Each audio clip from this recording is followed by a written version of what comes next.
It's too bad the mayor walked out. I was going to talk about some similarities that we had, since I did come from a family of, I know he ran out for just a minute, came from a family of attorneys, and I'm not sure if my mother or my father, God rest his soul, would have thought this was a step up or a step down to become a politician. But that just reminds me of the story of the guy that comes in and sits down at the bar, sits in the bar stool, and he says, "All politicians are jackasses." The guy sitting next to him says, "I take offense to that." He says, "Why, are you a politician?" He said, "No, I'm a jackass." Well, I can appreciate that. I'll give you just a little bit of background about Springfield, Illinois. Totally different. Our stories are going to be totally different as it comes to Wi-Fi. Springfield, Illinois is the state capital, located dead center of the state of Illinois, about 200 miles south of Chicago, 100 miles north of St. Louis, just to give you some idea. We have about 60 square miles. About 55 square miles will be able to use a mesh network and be able to cover it, because we have a large body of water, the Lake Springfield, that will be using some different technology. And all these are important before I get to my Wi-Fi story.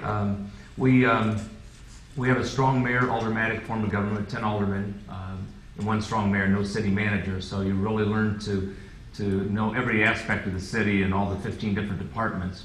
What's unique about the city of Springfield is that we own our own power source. We are our power source. We call it, and I'll refer to CWLP, City Water, Light, and Power. We've had it since 1935, had our own power source. We are consistently one of the lowest electric providers, cost-wise, not only in the state of Illinois, but most of the Midwest and throughout the entire country, rank as one of the most efficient power companies. So we're very unique because we own everything. We own our, for the most part, all of our utility poles, all of our light poles, and so on, with a little bit of exception, which I'll get to in just a moment. We also provide fiber optic. We have our own fiber optic, and we provide that to every school. We provide that to every major business, to the major insurance companies in town, to all the universities in town, and to government entities. Government is a big form of our industry in Springfield. We have not only being the state capital, the city government, but also the county seat and the federal, everything outside, really outside of the state of Chicago, south of there, the city of Chicago, outside that part of the state, south of I-80. Federal government is located in the city of Springfield. So again, that's a big part of what we do. Our population is about 115,000 proper, about 200,000 metro. And the reason why that's important is we have about 4 different communities, we'll call them holes in the donut, that Springfield has grown around. So we have 4 different villages within the city of Springfield.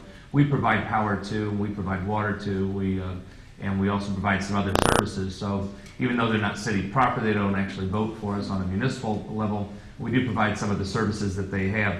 I have about 1,700 employees in the city of Springfield.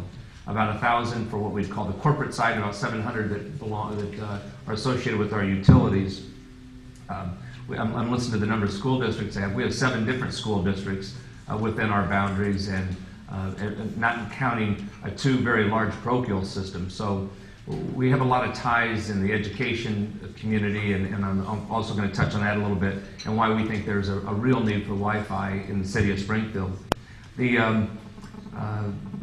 Another big aspect of our community and what it means to us, or really what's controlling our industry, is tourism. Tourism, a brand new medical district is another big part of it. We have only the 2nd medical district in the state of Illinois outside the Chicago Medical District. But tourism has consistently been one of our mainstays. We used to depend so much on government, but we found out that that's really not recession-proof. The state of Illinois is going through some real trying times, but I don't have to tell you that.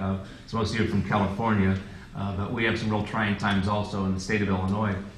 The reason why I think that it's important that we are basing so much more of our industry on tourism is that, for one thing, we've just opened up the Abraham Lincoln Presidential Library and Museum. It's about a $200 million city, private, state, and federal monies that have gone into what has been just an absolutely phenomenal financial boom for the city of Springfield, located in downtown. The reason why that's important is 6-7 years ago, you wouldn't have walked across the street at 2 o'clock in the morning and been safe. I wouldn't have been there if I were with 2 buddies.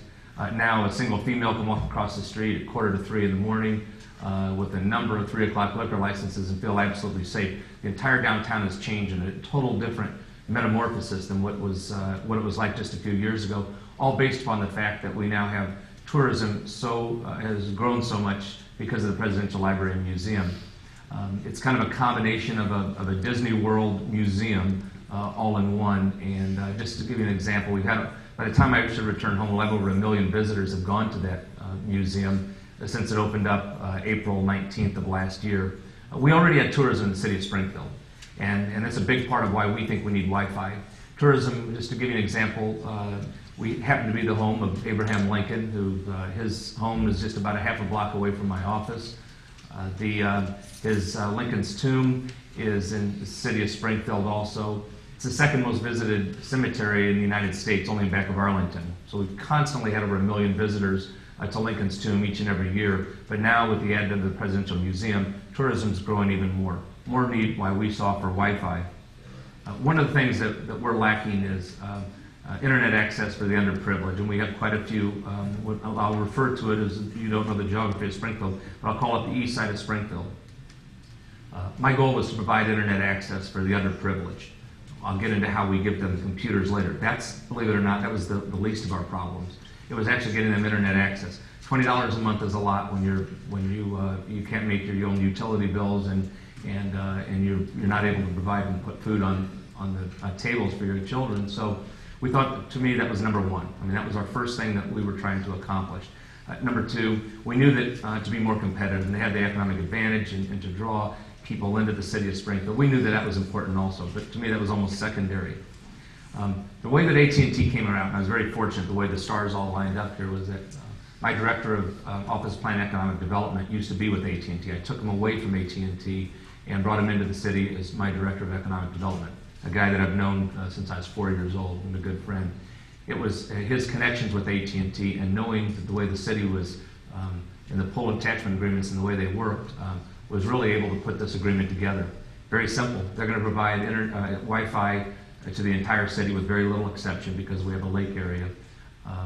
In turn, they plan on making their money back selling advertisements, and in turn are able to provide a higher speed when it comes down to selling that for a nominal fee, also being able to sell it on a wholesale basis. What we're going to give in turn is very little for what we're going to get back. We know that they will have the ability to go out to sell the higher speeds. We know that that's the case, but going right along with the question I think that was asked right near the very end to the mayor was, what happens if it doesn't work? And to be very rash, what difference does it make to us? Truly, it doesn't matter. If in fact, we hope that they're able to make it, but we have very little cost, very little, we have no outlay whatsoever. We have had vendors have come in, and if in fact we're willing to put out the $5 million to $5.5 million to put that infrastructure in, we have a lot of other possibilities. But right now we're in a financial crisis, not only in the state of Illinois, but in the city of Springfield, and like anyone else that runs a municipality understands. We've had a lot of unfunded mandates handed to us from the state and from the feds lately, and with my total budget of about $345 million, every single penny counts. And the outlay of that right now, when I have a need for so many more fire stations to be built, firefighters to be put on, I've used the statement that, you know, I'd rather have that. My mom, who's 83 years old, God love her, probably won't use Wi-Fi, but she certainly needs a new firehouse out by her house, and I don't have the extra $5 million to put that outlay. So very unique because of the situation we're in. We pass a pull attachment agreement is all we need. If anyone else wants to come in, in this room and do the same thing for the city of Springfield, we're more than welcome to have you. But as yet, because of the way that the network's working, there's only one player in town. AT&T decided to use us as their guinea pig, and that's just fine with us. It works out fine. We're unique, and I think what they'd like to do is go out and find a lot of other unique cities like us that can be a partner and being able to provide this.